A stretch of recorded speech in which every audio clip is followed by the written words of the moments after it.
elections for president, which just took place. I don't know how many of you know the outcome or who was running. Karpov ran against Ivan Zinov, who's been president since 1995. He was president of Kalmykia. He has his political opponents tortured, killed, and imprisoned. And he just got kicked out as president of Kalmykia. But he is still president of FIDE. He won the vote by about 95 to 55. And he reportedly spent about $12 million to win the election. So what FIDE is, by the way, it has about 160 member nations. It's the second largest sporting organization in the world after Soccer. Soccer, right. And running against him was Karpov, who united with Kasparov for the first time. And they spent almost $5 million. And the reason they lost is they simply wouldn't match his bribes to the FIDE delegates. The structure of FIDE is very much like the United Nations, one nation, one vote. So even if the PLO has got 5 chess players, they have the same number of votes as Russia, which has maybe 50 million chess players. But there is no Security Council as there is in the UN. The reason Karpov lost is they would not match the bribes paid, as I said, to the FIDE delegates. Running for vice president with Karpov was an American lawyer named Richard Kahn. I never heard of him before. At any rate, now Karpov and Kasparov can go back to hating each other, as they have ever since that match was stopped in 1985. You probably all know about that scandal. Anyhow, a new book just came out called The KGB Plays Chess. It's published by Russell Publications. I don't know if they carry it in the bookstore or not. It's written by 2 former KGB agents who no longer live in Russia. Boris Gulko, who is the only man in the world who's ever been champion of America and Russia. And there's a little bit in here by Viktor Korchnoi about the persecution that he endured. I'll just tell you about a few of the shocking things in here. It's revealed that in 1978, when Karpov played Korchnoi in Manila, that if it appeared that Korchnoi was going to win the match, they would arrange for him to die of congestive heart failure. The second thing which everybody has known is that Gulko's wife is also a very strong player. She won the Women's Championship of Russia. In one of the last round games, she won on forfeit on move 38. The game was over, and they left. But her opponent, now Gulko wanted to emigrate to Israel. He's a refusenik. Took him 7 years to get out of Russia. He went on hunger strikes. And Karpov was one of the people who kept him in, just as he kept Korchnoi's family in while he played 2 matches with him. Imagine playing a match with a man while his wife and family held prisoner by your nation. Karpov had the power to get them out if he were a true sportsman, but he didn't. And that's my main complaint against him. Anyhow, Gulko's wife appealed the forfeit on time. And there was a meeting in which the issue was discussed, and she was ordered to continue the game for move 38. And there were 2 grandmasters there. I think Beluga-Asti was one and another Russian grandmaster, and their eyes were on the floor. They had been ordered, they had been given their orders. She refused to play on principle, and she forfeited the game, and she didn't win the Russian championship that year. The other shocking thing in the book is after Spassky lost to Fischer in 1972, and he returned back to Russia, he was really punished for losing. They cut off his international funding, they did a whole bunch of things. And in 1976, he wanted to marry a girl who worked for the French embassy in Moscow. Marina was her name. And they didn't want her to marry, and he wanted to leave Russia. And this was the first test of the Helsinki Agreement. Actually, that case, that was the test case in which it was agreed that if someone had met someone from another nation, they would be allowed to leave and go there. And this book reveals that in an attempt to stop him from going, the KGB infected Marina's underwear with venereal disease. Just a few of the highlights. KGB chess. Yeah, the KGB plays chess is the name of the book. If you're interested in that type of material. Some things here even I didn't know.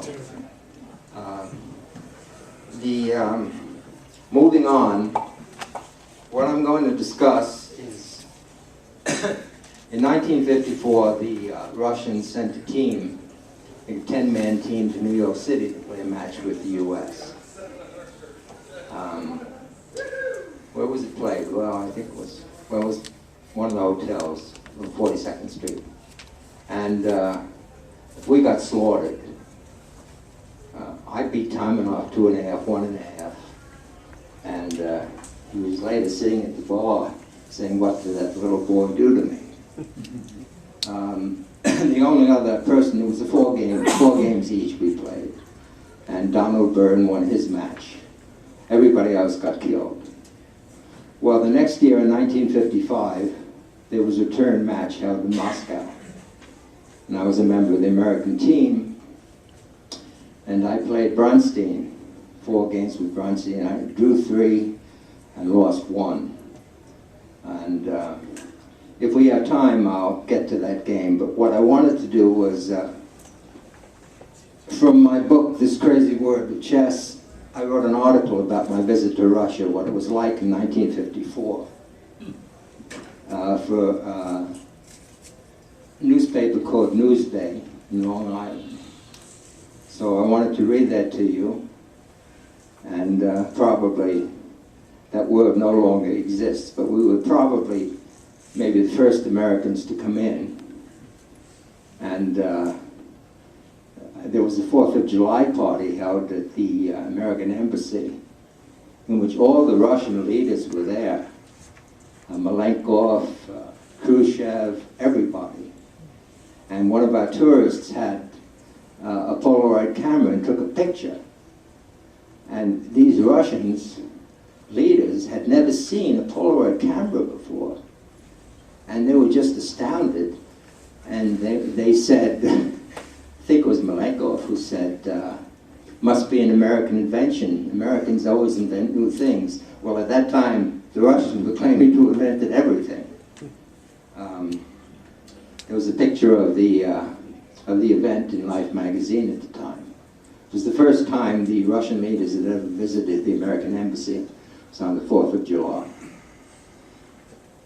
So, what I wanted to do was talk about the match and conditions in Russia in 1954 and what it was like.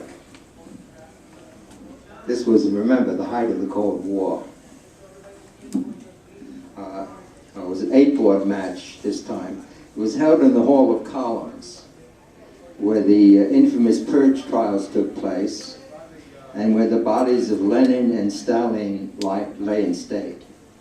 I remember visiting their corpses. They had them, I guess, pumped them with formaldehyde or whatever it is, and you could actually go in and see them. They were like demigods. Each day, capacity audiences flooded the building, and after the games, autograph hunters rushed on stage to seek us out. Now remember, chess is and was the national game of Russia. It's like baseball or football in America. They were really avid fans. Chess is the national game. It is taught in school and looked upon as an art form rather than as a mere recreation. Chess masters are subsidized by the state. They all denied that they subsidized their masters, by the way, to the extent of 2,000 rubles a month, which is about $100, while grandmasters receive 2,500 rubles, about 125 a month, for doing nothing but studying chess. In fact, they probably were all chess professionals, although some were journalists. And Botvinnik was an electrical engineer. He was he had a real job. In addition, these players accumulate the equivalent of a small fortune by giving lectures and exhibitions, writing articles, and winning prize money in international competition. But they had to turn over most of the money to the government when they got back home. They couldn't keep it. But getting out and playing was a real plum.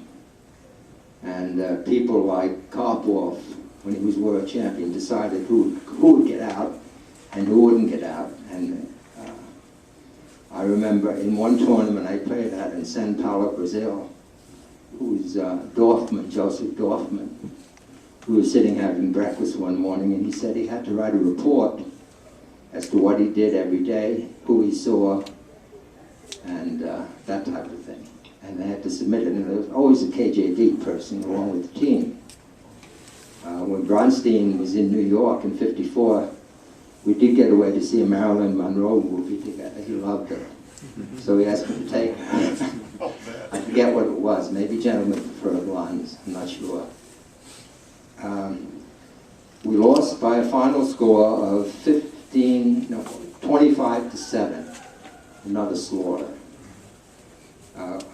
Well, last year in New York we lost 20-12.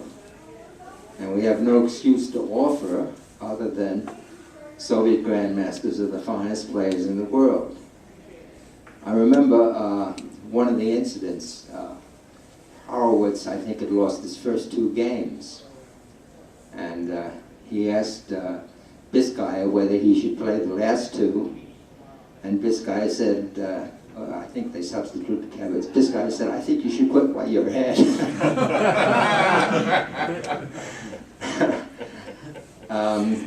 Our players receive no governmental assistance and compete during our leisure time or at the expense of our jobs. Before we went, they sent an FBI agent to visit the team and tell us how to act and how to behave when we were there, and I resented that visit very much. Probably the reason for our poor showing is the lack of first-class competition in the U.S. and the fact that most of our players are not professionals. Even Reshevsky had to sell insurance for a living. But he beat Botvinnik, by the way, in this 4-game match. I think he drew 3 and won 1. So he was the star of the team. But they would never let him get a match for the World Championship. And in fact, he played in 1948. I wrote a long article about that, how Keres was ordered to throw games to Botvinnik. That's another story. The Soviets used chess as a weapon to demonstrate the superiority of their culture. Hence the great pains taken to develop and maintain talented players. For propaganda purposes, they try to prove the thesis that our commercial economy has no place for non-commercial artists. I can appreciate this argument to some degree. Of course, I feel they're equally cogent arguments against state-supported art, where artists must toe the mark or be purged. I don't think artists or chess players or anyone else should be subsidized any more than National Public Radio should be after what they did yesterday to Juan Williams. The Soviets themselves are very touchy on this point. They go out of their way to avoid admitting that their team consists almost entirely of professional masters. Some of the American players who had been to Moscow to compete in 1946, we played a radio